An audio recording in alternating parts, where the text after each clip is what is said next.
नमस्कार दोस्तों, मैं पेश करने जा रहा हूँ अमृता जी की रसीदी टिकट का भाग 2। अमृता जी ने इसे अपनी जीवन की घटनाओं से पिरोया है, तो हम आज से एक काम करेंगे कि इसकी पिछली घटनाओं की कुछ लाइनों को लेकर हम अपने आगे के सफ़र की ओर बढ़ते हैं। होनी का मुँह अभी देखा नहीं था, पर सोचती हूँ उस पल कौन जाने उसकी ही परछाई थी जो बचपन में देखी थी। परछाइयाँ बहुत बड़ी हकीकत होती हैं। चेहरे भी हकीकत होते हैं, पर कितनी देर? परछाइयाँ जितनी देर तक आप चाहें तो सारी उम्र। बरस आते हैं, गुजर जाते हैं, रुकते नहीं। पर कई परछाइयाँ जहाँ कभी रुकती हैं वहीं रुकी रह जाती हैं।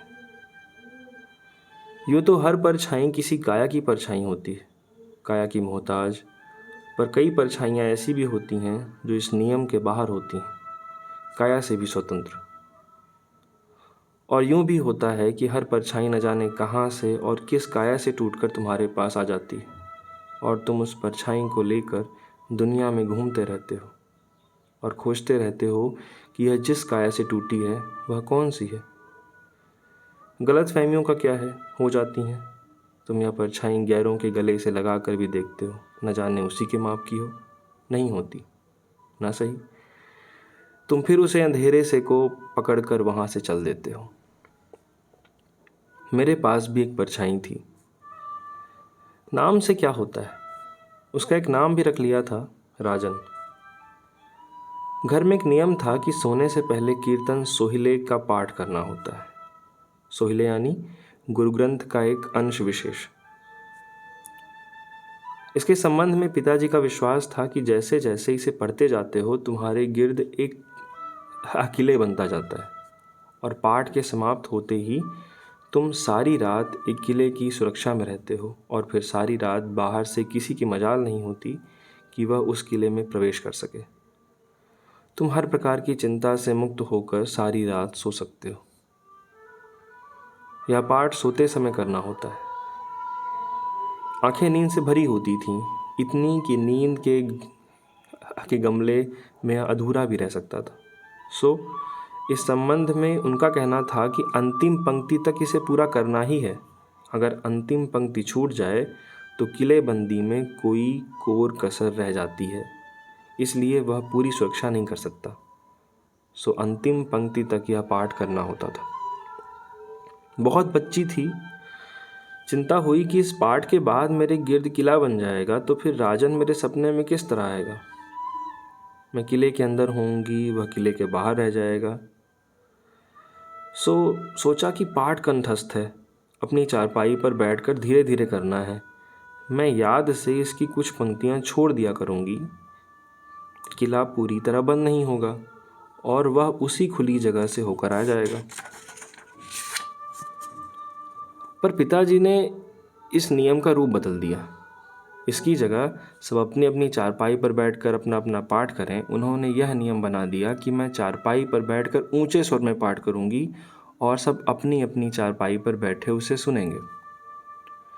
या शायद इसलिए कि दूर रिश्ते में एक लड़का और एक लड़की बच्ची पिताजी के पास ही रहते और पढ़ते थे, और उस छोटी बच्ची को यह पाठ याद नहीं होता था।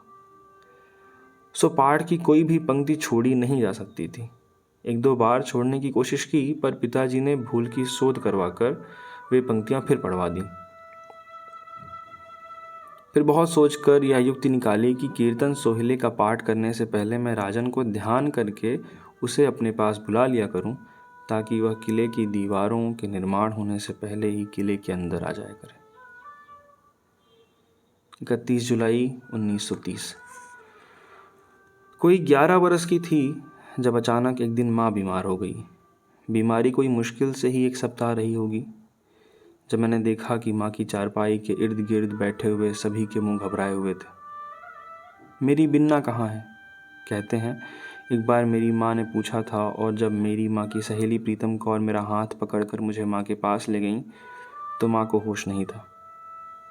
तो ईश्वर का नाम ले रही, कौन जाने उसके मन में दया आ जाए। बच्चों का कहा वह नहीं टालता, मेरी माँ की सहेली मेरी मौसी ने मुझसे कहा। माँ की चारपाई के पास खड़े हुए मेरे पैर पत्थर के हो गए। मुझे कई वर्षों से ईश्वर से ध्यान जोड़ने की आदत थी, और अब जब एक सवाल भी सामने था, ध्यान जोड़ना कठिन नहीं था। मैंने न जाने कितनी देर अपना ध्यान जोड़े रखा और ईश्वर से कहा, मेरी माँ को मत मारना।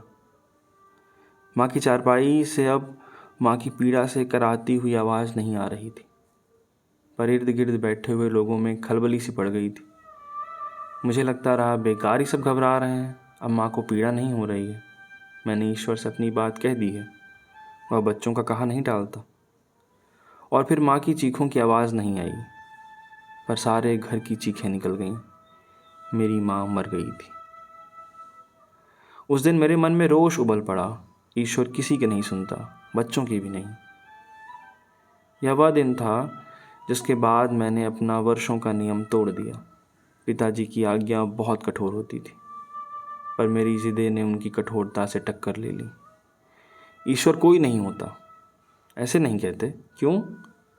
वह नाराज़ हो जाता है तो हो जाए।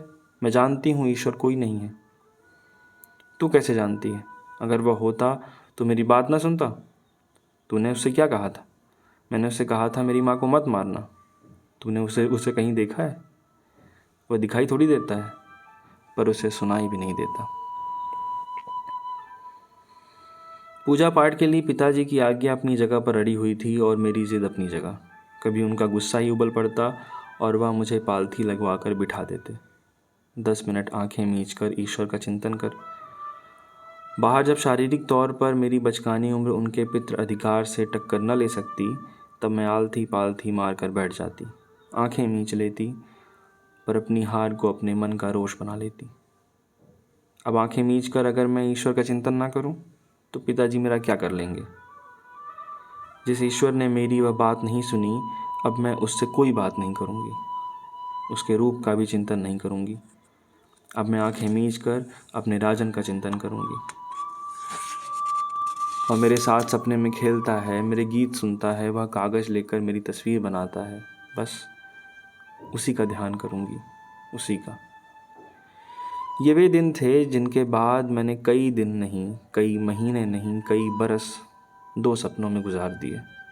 रोज़ रात को मेरे पास आना इन सपनों का नियम बन गया। गर्मी जाए, जाड़ा जाए, इन्होंने कभी नागा नहीं किया।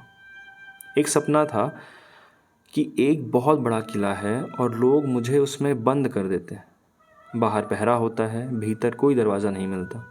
मैं किले की दीवारों को उंगलियों से टटोलती रहती हूँ, पर पत्थर की दीवारों का कोई हिस्सा भी नहीं पिघलता। सारा किला टटोल टटोल कर जब कोई दरवाज़ा नहीं मिलता, तो मैं सारा जोर लगाकर उड़ने की कोशिश करने लगती हूँ। मेरी बाहों का इतना ज़ोर लगता है, इतना ज़ोर लगता है कि मेरी सांसें चढ़ जाती हैं। फिर मैं देखती हूँ मेरे पैर धरती से ऊपर उठने लगते हैं। मैं ऊपर होती जाती हूँ और ऊपर, और फिर किले की दीवार से भी ऊपर हो जाती हूँ। सामने आसमान आ जाता है। ऊपर से मैं नीचे निगाहें डालती हूँ। किले का पहरा देने वाले घबराए हुए हैं, गुस्से में हैं, बाहें हिलाते हुए, पर मुझ तक किसी का हाथ नहीं पहुँच सकता। और दूसरा सपना था कि लोगों की एक भीड़ मेरे पीछे है।